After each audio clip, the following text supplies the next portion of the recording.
When you watch a movie for the first time, it's for fun. But when you watch it several times, you notice some major movie plot holes. Hello cinephiles. As much as we appreciate all sorts of screenings of all sorts of movie genres, for this video, we'll get thinking and trying to advertise to you some major movie plot holes of some of the most loved movies of all time.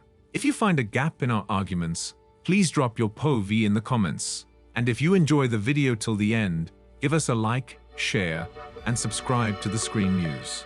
And oh, do press the notification bell icon below. Number 1.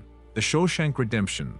This plot hole from The Shawshank Redemption is brought up in a comical episode from Family Guy, which illustrates how frustrating it can be and why you should occasionally ignore them.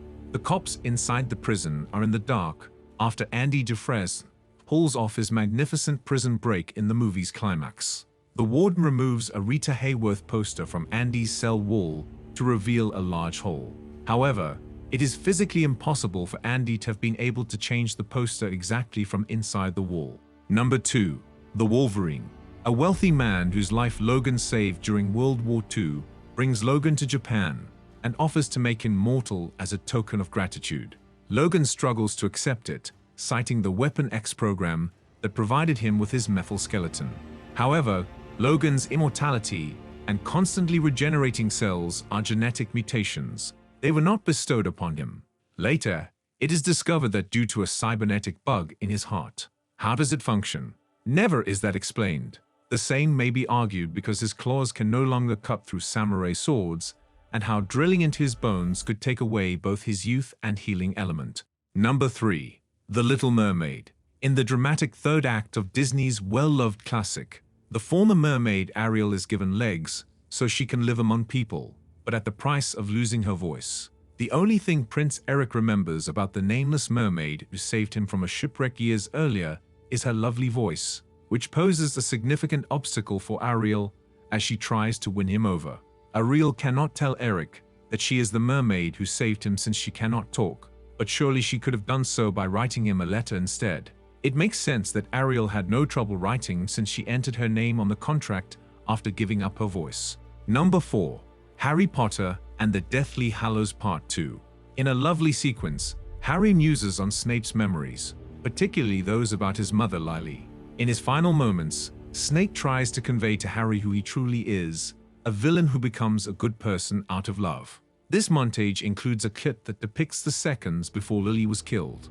She encourages Harry to be safe and be strong, even though she knows she will soon pass away. How did Snape acquire that recollection exactly? The guilt Snape feels for not being able to stop Voldemort from capturing Lily is one of the main motivating factors in his character.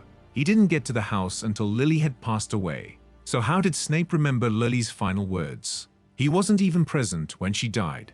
Lily and possibly Harry are the only ones who, presumably, remember this, though he might not have been old enough. Number 5. Back to the Future. Given their friendship, it only made fitting that the final scene of Back to the Future, Part 2, would feature Doc Brown's visit from the year 2015, warning Marty that his unborn babies were in danger. The physicists declined to alter the past in the first film, but the future was an open game. Doc informed Marty that it would be an easy fix and that he and his girlfriend Jennifer were fine. However, they didn't. Marty's singing career was destroyed by a car accident, and he was left with a troubled marriage and a dead-end job. Why wouldn't Doc intervene to prevent Marty's future is an obvious question. He would have just needed to meet Marty and Jennifer a day later to save Marty from getting harmed and his entire fading future in one instant, given that all of his family's problems could be linked to a single vehicle accident. Number 6. 80's The Correct Kid. This one raises a few problems. First, how did he register for the tournament and arrive late? If you've ever registered for a martial arts competition, you know there's always a registration deadline, and never after the contest has started. Second, given that he was a late entry, how could he be paired up with his bully of random? And lastly, did you know that although face kicks seem nice, they are forbidden in karate competitions? So how could our karate kid use an unlawful kick to defeat a foe he wouldn't have been paid with and win a competition he wasn't even entered for? Number 7. Guardians of the Galaxy. The cast initially committed crimes, but they ultimately decided to give their lives to save the galaxy. Gamora offers to turn off the impenetrable security doors, so her teammates may launch an attack as the squad devises a plot to take out the movie's villain on his ship. The remainder of the crew battles past dozens of enemy soldiers as they make their way to the bridge. She battles their way to the power source before Gamora rips a hole in the floor and arrives to the rescue. The gates to the bridge open to yet more enemies. But why didn't they ambush the villain immediately by bursting through the room's waterproof floor? We didn't intend to ruin your favorite movies for you, but we got your brains running over these major movie plot holes. So which ones made you shake your head the quickest? Tell us in the comments. And for more of such amusing screen content, subscribe and keep watching the Screen News.